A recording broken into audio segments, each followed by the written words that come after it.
Hey everyone, welcome back to Ontario Gardening.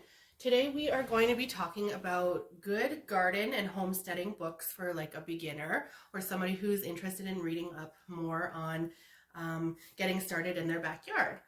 So just to get you started, you're going to look at probably the library would be the best start. Before you go purchasing any books, I would highly suggest getting a library card, going down to your local library and seeing what you can find for free before you start paying for anything. I personally ask for books for Christmas, so a lot of these I didn't actually purchase, but I will link what I can down in the description box because a lot of them can be found on Amazon, or I do have free resources as well. But let's just kind of get started with some good beginner books and just ones that I personally have read and recommend. So the first one, I don't have a physical copy, but there is a book and you can purchase it on Amazon, and I just wanted to show you here. It's called The Backyard Homestead. This book is by Carleen Madigan, and this one specifically talks about growing food in your actual backyard. So we're not talking people that have like acres and acres of property. We're talking you and I. This one I think is based on a quarter of an acre. So she talks about growing all the food that you need, kind of how to lay out your land, if you're looking at getting some chickens or some goats. And that just kind of starts your whole homestead journey, because of course there's different components of homesteading. You've got your gardening component, preserving animals. There's many different components obviously. So this is just a really good beginner for just kind of getting an idea of what homesteading could look like for you, and then you can kind of pinpoint what books you're going to get into next. So moving forward with that, this is predominantly a gardening channel, so of course I like to talk about gardening books. And so here are a couple of really good ones that I have read or were gifted. So first one is the Old Farmer's Almanac Vegetable Gardener's Handbook. So this is a really, really good resource, especially for beginner gardeners. And the reason that it is because it does talk about different climates, so different zones, kind of getting to know your area. It talks about starting seeds, saving seeds, trading seeds, all that kind of information is in there. There's 150 different colored photos, and it actually goes, if you can see here, it goes through kind of each, in alphabetical order, each vegetable or fruit that you want to grow.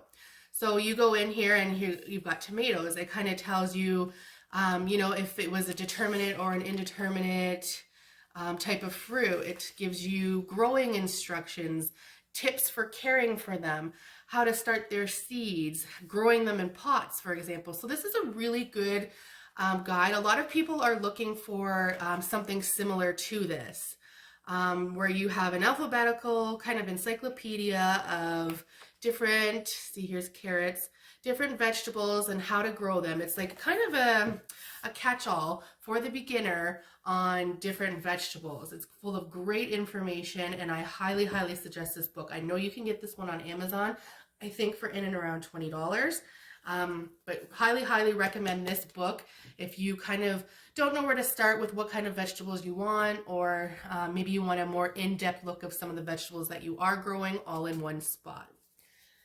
Another good vegetable growing or gardening book for a beginner is this one by Jessica Sowards. She actually runs another YouTube channel called Roots and Refuge. And she started kind of same thing in her backyard with a little garden and some chickens and some goats. And this kind of talks about growing vegetables for the beginner gardener. And again, this goes through not necessarily each vegetable. This really focuses on like how to build raised beds, how to get your soil well, things like that, mulching, just a whole bunch of seed starting. Just tips and tricks for the beginner gardener. So like here's direct sowing versus starting seeds inside. It's a really good resource for the beginner gardener. Not so much, like I said, vegetables specific, but just garden specific. So like it talks about how to plan, how to weed, how to feed your plants organically, that kind of stuff. So another really good, again, it's about $20 on Amazon, but another really good read for the beginner for getting your garden going. With that being said, let's talk about some free resources that you can actually get with your gardening ambitions. So free seed catalogs. I have a whole list of free seed catalogs that you can get. It's a separate video. I will also link that below. But a lot of local seed companies in your area will give out these free seed catalogs. And basically they go through and highlight all of what they sell at their location. So you can really sit and look at these and kind of get an idea of the different varieties of something that you're interested in growing. And it'll actually sit and tell you, usually on there, it'll tell you like how many seeds are in the packet, how long each variety takes to grow, that sort of thing. So these are really good resources for getting to know what you might want to grow. So just for an instance, I will pick something from here. So say I wanted to grow the patio snacker cucumber. Inside of these, it tells you what it is, how it grows, how big it grows, and it says matures in 55 days, approximately 15 seeds in the package. So these are really good free resources, like I said, to kind of get your garden planning going. With that being said, we're gardening fruits and vegetables, but we're also gardening herbs. So another good resource or book that you might want to look at is something on how to use those herbs. Because of course we know, if you're growing a tomato, you kind of have an idea of like, oh, I want to use it for tomato sandwiches, or I want to use it for fresh eating and salads type of thing. But a lot of the times when we're looking at growing herbs, we don't really know the medicinal benefits of those herbs. A lot of them can be used, of course, in cooking, things like parsley, dill, thyme, but there's a lot of things that people grow for teas, or for example, people grow calendula, which is a type of flower, and they make a topical balm because it's very similar to like a polysporin. So a lot of people use their herbs naturally in natural form in things for medicinal purposes, and getting a guide for that is a really good idea because it kind of gives you an idea of what type of herbs and things that you want to grow. So get yourself a herb guide. This one's a herb catalog. Get to know different herbs and stuff like that. Another good resource, and you can find it on Amazon, I'll link one below, I don't have a copy of one, is an encyclopedia of herbs. And that will go through all the different herbs, how to use them, whether you're eating them, cooking with them, using them in like an ointment or that sort of thing, using them in oils. A lot of good resources on there if you get yourself a medicinal encyclopedia on how to use those herbs. And again, I will link one below. So great resource for that. I've talked about this book in the past. This book is amazing. I used this book in my video, again, I will link below, talking about how to make a tea garden. So this book highlights all of the different tea blends that you can make. So, and it talks about how the different herbs are used for what purpose. So for example, it will go through on one part of the book, it'll tell you all of the different ailments that you might have. So for example, if you're having nicotine withdrawal, you can use catnip, milk thistle, or skullcap in a tea in order to, boost those, get rid of that nicotine withdrawal. If you're having PMS cramps, stuff for that would be good would be catnip, hops, motherwort, and raspberry. So if you have certain ailments that you're looking to kind of, I don't want to say cure, I'm using the term cure loosely, but kind of eliminate, then you are going to want this book, because this is going to tell you what you should be growing and what type of tea blends you should be making in order to kind of combat those things.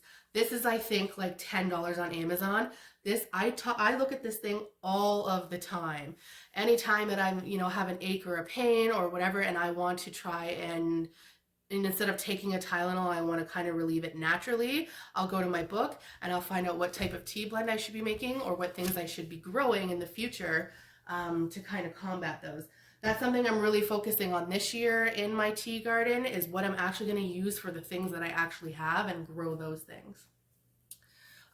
So again, talking about different things for the garden, magazines, and I talked about the free seed catalogs, but these are like actual magazines that you can buy from the store. So whether it's your corner store or your local bookstore or like your local Walgreens or Shoppers Drug Mart, they have magazine sections. Even Walmart and stuff like that has these, and you can get different magazines, garden magazines. They have gardening magazine subscriptions that you can take part of, where it's a monthly delivery service to your house, and just kind of go through those. You never know what you can find in these type of magazines.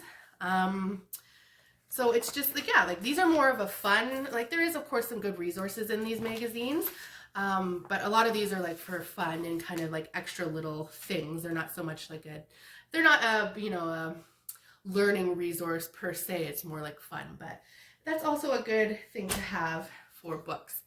Okay. So we've talked about homesteading, overall homesteading books. We've talked about the gardening piece and some really good books for gardening. Let's talk about the next step, and that is if you are growing a garden and you have all this food, what do you do with it? So one of the good things to have on hand are books about ways that you're going to preserve the things that you're growing. So one of the first things that most gardeners do, besides freezing, that's usually step one, is learning how to preserve it that way, freezing it for the future. Another huge thing to do is canning. So I've got a couple of really good canning books. This one not so much, but these ones are good for, especially for beginners. The Good Old Ball Canning Book. Probably one of the most popular books out there for canning in terms of beginners. It talks about water bathing, it talks about pressure canning, and then of course it includes a whole bunch of recipes with pictures and instructions. It's a really, really good book. I've gone to this quite a few times to make a whole bunch of different things, and there's a couple of different ones that you can find on Amazon. It's kind of like a how-to, again, how to do it, different recipes, that type of stuff. So I highly suggest getting some books, if you can, some recipe books for canning, because you're going to use those all the time. Another way besides freezing and canning to preserve your harvest is dehydrating. So if you get a dehydrator, I actually just got a cheap dehydrator off of Amazon. It was $40. If you don't buy a separate hydrator, you can also use your oven. Of course, the oven's going to use a little bit more of your hydro, so it's going to cost a little bit more money a dehydrator. Start with a cheap dehydrator. It's cheaper. It's easier to throw that on the counter. I feel a lot more comfortable walking away or even leaving the house with a dehydrator than I would like leaving the oven on and leaving for the day. But anyways, get yourself a dehydrating book if you don't have one, or check one out, like I said, at your local library, because there's a ton of really good ideas that you would never even think of. Like some of the things, I got this for Christmas this year. It's 398 dehydrating recipes. And some of the stuff in here, I would never have thought to be like, oh my gosh, that is such a good idea.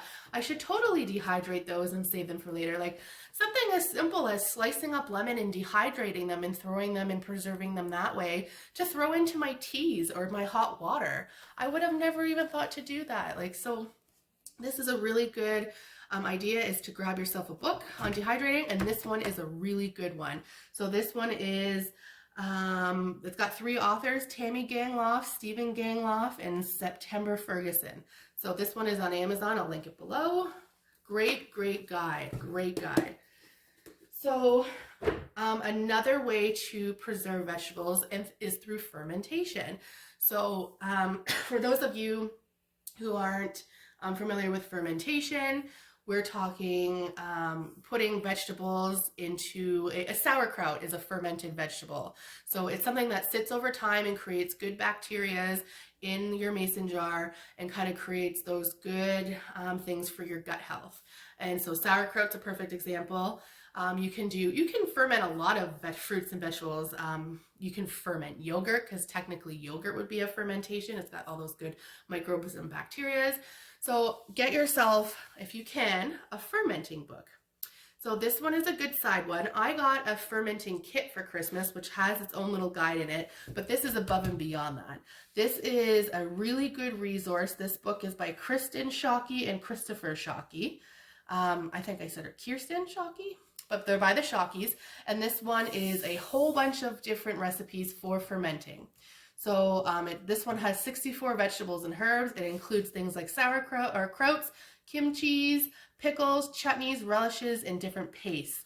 And so this goes through the process of like, what is fermenting? Why is it so good for you? How do I do it? And then of course it goes through different recipes in this book with pictures and instructions on fermenting vegetables. So this is a really good buy on Amazon.